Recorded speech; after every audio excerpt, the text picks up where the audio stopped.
Hello சொல்லுங்களா. இன்றைக்கி அம்மா வந்து ரவையை வச்சு பூரி செஞ்சு தக்காளி தொக்கு செய்ய போகிறேன். வெள்ளை குருமா மாதிரி வைக்க போகிறேன். வாங்க வீடியோக்குள்ளே போகலாம். வாங்க அம்மா ரெடி பண்ணுறேன். இப்போ பாருங்கள், இது வந்து 1 கிளாஸ் ரவை. இந்த ரவையை வந்து நம்ம நல்லா நைஸாக அரைச்சிட்டு வந்துட்டு உங்ககிட்ட காட்டுறேன்.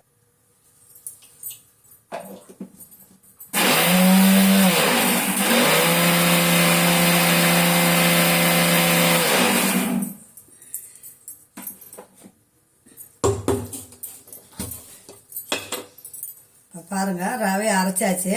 இதை வந்து நம்ம பிசைஞ்சிடணும். உப்பு தண்ணி போட்டு பிசையணும். இப்போ பாருங்கள் பிள்ளைங்களா, இதை வந்து கொட்டிட்டோம். வந்து கொஞ்சம் ரொம்ப நைஸு மாவு மாதிரி இருக்காது. கொஞ்சம் ஒரு நைஸு கொஞ்சம் குறைப்பாக தான் இருக்கும் இந்த ரவை. அதில் வந்து தேவையான அளவு உப்பு போட்டுக்கலாம். கொஞ்சமாக தான் செய்ய போகிறேன். பாருங்கள், கொஞ்சம் சால்ட் உப்பு போட்டுக்கலாம். இப்போ நான் பச்சை தண்ணி போட்டு தான் செய்ய போகிறேன் பிள்ளைங்களா. இப்போ பாருங்கள், இட்லி மாவு இல்லை, தோசை மாவு இல்லைன்னா இந்த மாதிரி ஒரு வழி பண்ணி சாப்பிட வேண்டியது. ரவை இருந்ததுன்னா டக்குன்னு ரவையில் ஒரு பூரி, குருமா, இது தக்காளி சட்னி, உருளைக்கிழங்கு எது இருக்குதோ அதை வச்சு செஞ்சுக்கலாம் பிள்ளைங்களா. இப்போ பாருங்கள், அம்மா வந்து கொஞ்சம் கொஞ்சமாக தண்ணி ஊற்றி பேசிக்க போகிறேன். ரொம்ப தண்ணி சட்டுன்னு ஊற்றிடாதீங்க.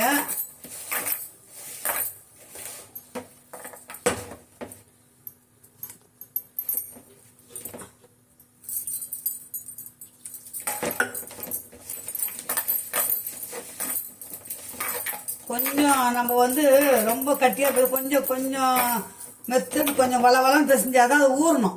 20 நிமிஷம் இல்லைன்னா அரை மணி நேரம் ஊறணும் பிள்ளைங்களா. ஊறினாதான் மாவு வந்து கொஞ்சம் நல்லா உப்பி வரும். உப்புனதுக்கப்புறம் நம்ம வந்து டைட்டாக பிசைய முடியாது. அதனால் இப்போவே கொஞ்சம் நல்லா பிசைஞ்சு மூடி வச்சிடலாம். டக்குன்னு ஆயிடம் பொரிச்சிடலாங்களா. இது வந்து இப்படியே ஊறட்டும். ஊறுறதுக்குள்ள நம்ம தக்காளி குருமா வச்சிடலாம். கொஞ்சம் ஊறட்டும். அப்புறம் அம்மா வந்து நல்லா செய்து காட்டுறவங்களுக்கு தக்காளி குருமா வச்சிடலாம். இப்போ பாருங்கள், குருமாவுக்கு தேவையான என்னென்ன போட போகிறேன்னு. ரெண்டு பத்தை, ரெண்டு பேர் தானே, 2 பத்தை தேங்காய், அதில் பாருங்க ஒரு துண்டு இஞ்சி, 2 பச்சை மிளகா, இஞ்சி பேஸ்ட் இருக்குது, அது இஞ்சி பேஸ்ட்டை போட்டுருவோம். கடகடன்னு செய்யணும்னா டக்குன்னு செஞ்சிடலாம் பிள்ளைங்களா. ஒரு 2 லவங்கம் போட்டுக்கோங்க. பட்டை ஒரு சின்ன துண்டு போட்டுக்கோங்க. கொஞ்சமாக சோம்பு போட்டுக்கோங்க. தாளிக்கும் போது கொஞ்சம் சோம்பு போடுவோம் இல்லைங்களா, அதனால். இப்போ இது 4 முந்திரி போட்டுக்கோங்க. அப்போ தான் வந்து குருமாக்கு நல்லா இருக்கும். இந்த பாருங்க, ஒரே 4 முந்திரி மட்டும் போட்டுக்கோங்க. குருமாவுக்கு எல்லாம் முந்திரி போட்டிங்கன்னா கொஞ்சம் டேஸ்ட்டாக இருக்கும். இப்போ நம்ம இதை அரைச்சிட்டு வந்துடலாம். அதுக்குள்ளே நம்ம வந்து கடாயை போட்டு இது தாளிச்சிடலாம்.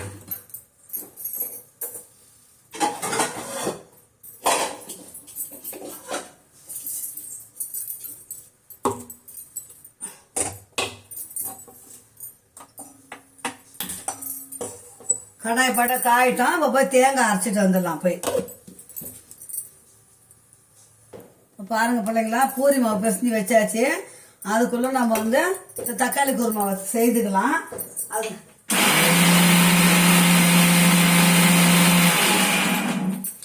அது தேவையானதெல்லாம் காட்டினேன் இல்லைங்களா. மிக்சியில் தேங்காய், முந்திரி, பட்டை, கிராம்பு, பச்சை மிளகாய், இஞ்சி, பூண்டு இதெல்லாம் வந்து நல்லா மைய அரைச்சிக்கணும்.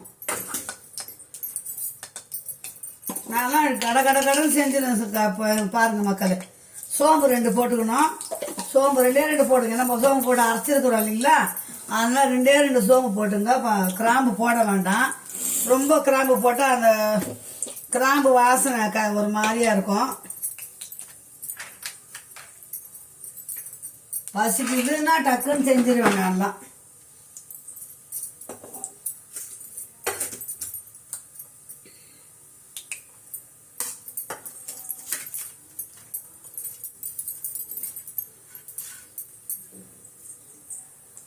மஞ்சள் பொடி கொஞ்சமாக 1/4 ஸ்பூன் மிளகாத்தூள் போடுவேன்.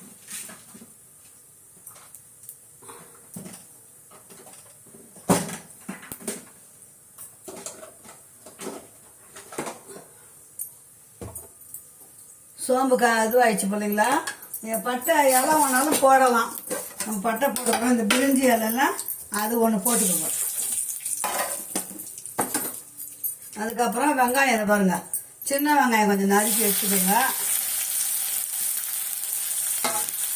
ரொம்ப விலையாகி போச்சு. இப்போ எதுவும் வாங்கி செய்கிற மாதிரி இல்லை, அந்த அளவுக்கு விலையாகி போச்சு. அதனால் இந்த வெங்காயம் அந்த வெங்காயம் கொஞ்சம் கலந்து தான் செய்யணும். இனிமேல்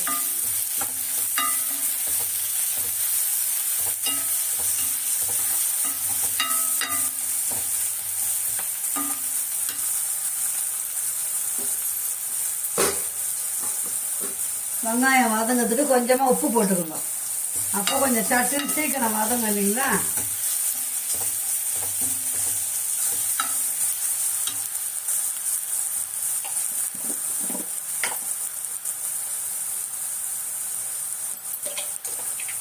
அது 20 நிமிஷம் ஊறணும். அந்த ரவை பிசைஞ்சது 20 நிமிஷம் ஊறணும். அதுக்குள்ளே நம்ம இந்த குழம்பே வச்சு எடுத்துடலாம். தொட்டுக்கத்து செஞ்சுட்டோம்னா பூரி டக்கு டக்குன்னு போட்டுட்டோம்னா வேலை முடிஞ்சிடும். இப்போ பாருங்க, கொத்தமல்லி, கருவேப்பிலை, தக்காளி நல்லா அப்படியே போட்டுக்கலாம்.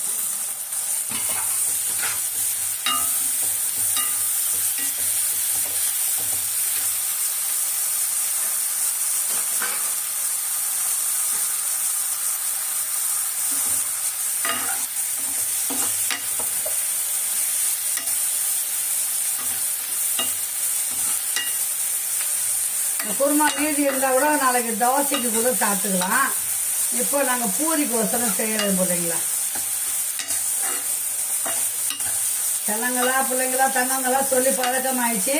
பெரியவங்க பார்க்கும்போது கோச்சிக்காதீங்க. அறியாத பிள்ளைங்க செய்யணும்னு நான் இப்போ அந்த மாதிரி வாயில் எனக்கு வந்துச்சு.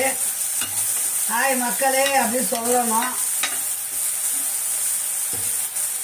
இனிமேல் ஹாய் மக்களே சொல்லிட்டு செல்லங்களா பிள்ளைங்களான்னு சொல்கிறேன்.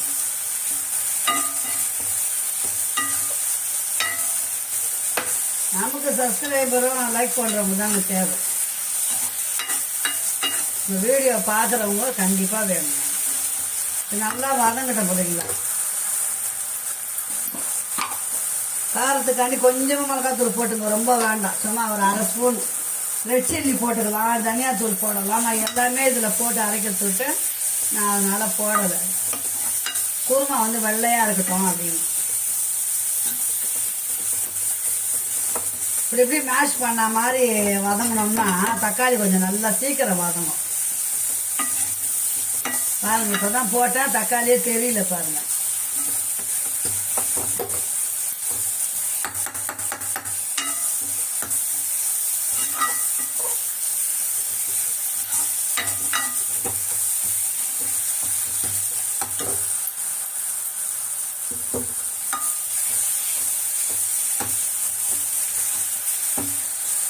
இப்போ நம்ம இந்த தேங்காய், முந்திரி நல்லா அரைச்சோம் பார்த்தீங்களா, அதை கிராம்பு, சோம்பு எல்லாம் அதெல்லாம் அப்படியே ஊற்றிக்கலாம். பச்சை மிளகாய், இஞ்சி, பூண்டு சின்னையும் போடணும்.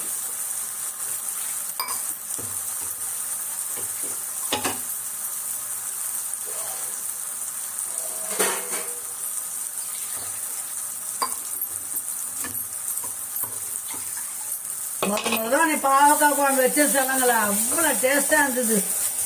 நாங்களே வச்சிருந்து 2 நாள் 3 நாள் வச்சிருந்து சாப்பிட்டோம். அந்த குழம்பு அவ்வளோ டேஸ்ட்டாக இருந்தது. மக்களுக்கு சொல்லணும்னு தோணுச்சு, அதனால இந்த வீடியோவில் சொல்லிடுறேன் நான்.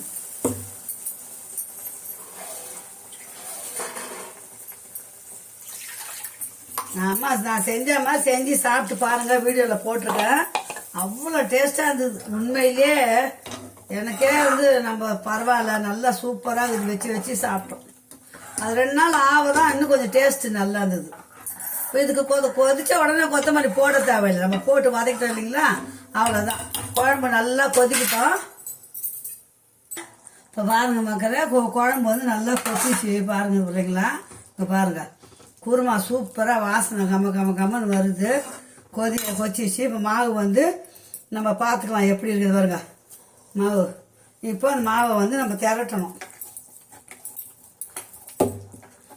மாவு தொட்டு போட்டால் எண்ணெயில் போடும்போது அந்த மாவு ஊந்துதுன்னா ஒரு மாதிரி கருகுன மாதிரி ஆகிடும். அதனால் நம்ம எண்ணெய் தொட்டே போடலாம்.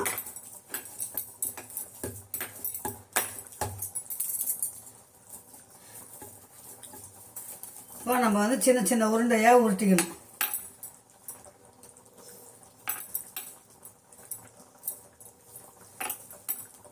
இது பாருங்க, இந்த சைஸ் உருண்டை உருட்டிக்கணும்னா எனக்கு அப்படியே குழம்பு கொதிக்கிட்டோம். பாருங்க அம்மா எப்படி செய்கிறேன்னு.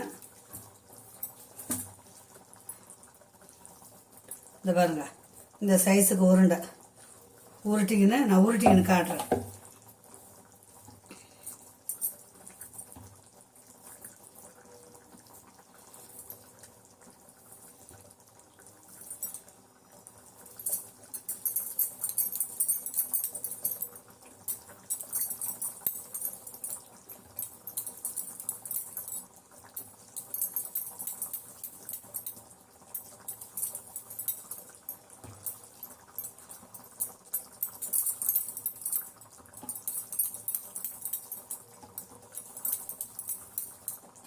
நான் 1 கிளாஸ் ரவை தான் எடுத்தேன் பிள்ளைங்களா.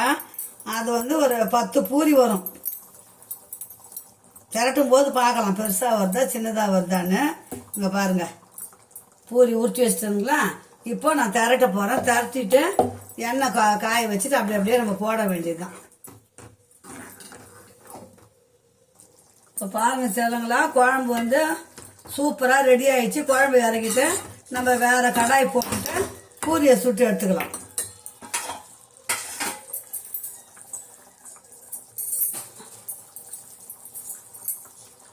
குருமாவை இறக்கிடுவோம்.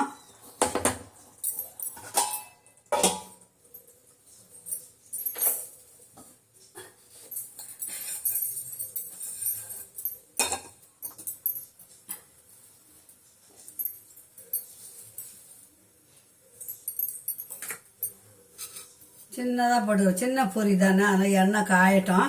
எண்ணெய் காஞ்சாதான் சிலங்களா வேலை ஆகும். அதே மாதிரி இப்போ இந்த பூரி உருண்டை வந்து எண்ணெய் தொட்டு எண்ணெய் தடவிட்டு போடணும். எங்கள் வீட்டில் வந்து கடப்பாக்கல் அடுப்பு மேலே வந்து க்ளீனாக இல்லை. அதனால் நான் இந்த பூரிக்கட்டை இருக்குது பார்த்தீங்களா, அந்த பூரிக்கட்டை இதில் போடுறேன். இதில் போடும்போது என்ன ஆகுது, சரியாக வர மாட்டேங்குது. மாவு தொடாமல் தான் போடணும். எங்கள் பொண்ணு வீட்டில் செய்யும்போது அங்கே வந்து கடப்பாக்கல்லில் போட்டோம், சூப்பராக வந்தது பூரி. இப்போ நம்ம வீட்டில் அந்த வசதி இல்லைங்க, அதனால் அடுப்பு மேலேயே போட்டோம். இப்போ இங்கே போடும்போது பார்த்தோம்னா நமக்கு அடுப்பாண்ட வசதியில் தொட்டு நான் இந்த இருக்குது பார்த்தீங்களா, இந்த மரத்துலேயே தான் இருக்கும் எங்கள் வீட்டில் பூரி திரட்டுறதான் பூரி கட்டையும். அதனால் லேசாக நான் மாவு தொட்டு போடுறேன் சிலங்களா. எங்கள் பாப்பா வீட்டில் செய்யும்போது அடுப்பு மேலே வச்சு செஞ்சோம். எண்ணெய் வச்சு தடவி சூப்பராக வந்தது பூரி, ரவையிலே பூரி. இப்போ வந்து நான் லேசாக மாவு தொட்டு தான் போடுறேன், ஏன்னா நமக்கு வந்து மரத்தில் வந்து ஒட்டிக்குது அப்படியே. அதனால அவ்வளோதான். இப்போ எண்ணெய் காயட்டும், அம்மா சுட்டு காட்ட சும்மா லேசாக, அதுக்குன்னு ரொம்ப மாவெல்லாம் தொட தேவையில்ல. லேசாக இந்த மர இதில் இருக்கிறது தொட்டு பூரி தரட்டுறது வந்து மரத்தில் இருக்கிற தொட்டு சரியாக வரலன்னு தான் நான் அம்மா வந்து லேசாக மாவு தொட்டு போகிறேன். ரொம்ப மாவெல்லாம் தொட வேண்டாம், சும்மா ஒரு சிட்டிகை தொட்டு போட்டாலும் நல்லா வருது. கடப்பா கழுனும் போது திரட்டும் போது நல்லா நைஸாக வந்துச்சு. அது இப்போ நம்ம வீட்டில் வரமாட்டேங்குது. பாருங்க, அம்மா செய்கிற மாதிரி செஞ்சு பாருங்க, அப்புறம் அம்மாவை திட்டாதீங்க. நான் நல்ல மாதிரி எனக்கு செய்து காட்டுறேன்னா பிள்ளைங்கள போடுறேன். இப்போ பாருங்க, 10 பூரி செய்து எல்லாத்தையும் திரட்டிட்டேன். இந்த பாருங்க, எல்லாம் திரட்டி வச்சாச்சு. இப்போ சுட வேண்டியதான். எண்ணெய் காயட்டும். இதில் ஒரு 4 போட்டிருக்கிறேன், அதில் ஒரு 6 போட்டு வச்சுக்கிறேன். கடன் சுட்டுட்டோம்னா வேலை முடிஞ்சுது. பூரியும் தக்காளி குருமாவும் தான் இன்னைக்கு.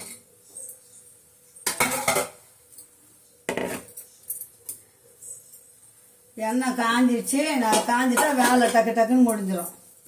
சிம்பிளாக செய்கிறதுங்கண்ணுங்களா. அதனால தான் அம்மா வந்து நான் வந்து அதிகம் கஷ்டம் எடுத்துலாம் செய்ய மாட்டேன். சிம்பிளாக இதுதான் செய்வேன். டக்குன்னு போடுற மாதிரி இருக்கும்போது தான் போடுவேன். போட்டு பார்க்கலாம். எண்ணெய் காஞ்சிடுச்சு. அது துளியோடு போட்டால் தெரியும். மேலே வந்ததுன்னா எண்ணெய் காஞ்சிடுச்சு.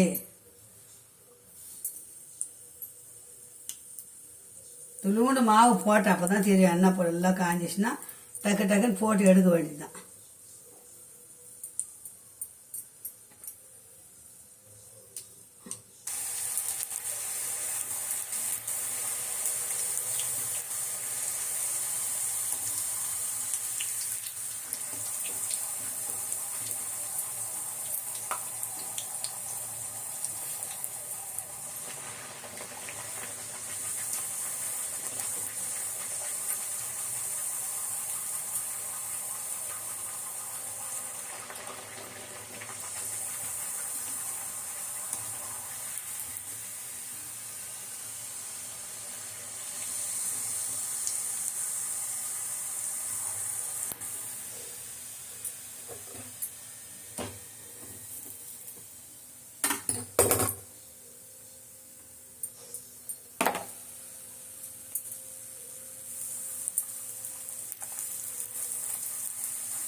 வாங்க பிள்ளைங்களா, பூரி ரெடி ஆயிடுச்சு, சூடாக சாப்பிடலாம். அது கடப்பாக்கல்ல போடும்போது நல்லா உப்பி உப்பி வந்தது. இது கொஞ்சம் மாவு தொட்டதால் கொஞ்சம் உப்பாமல் இருக்குதுன்னு நினைக்கிறேன். சரி, பொண்ணு வீட்டில் செஞ்சு கொடுத்தால நம்ம செய்யலாம் அப்படின்னு செஞ்சேன். நம்ம வீட்டில் சரியாக கல் வந்து சரி கிடையாதுங்க. அதனால் நான் வந்து பூரி கட்டையில் போட்டேன்.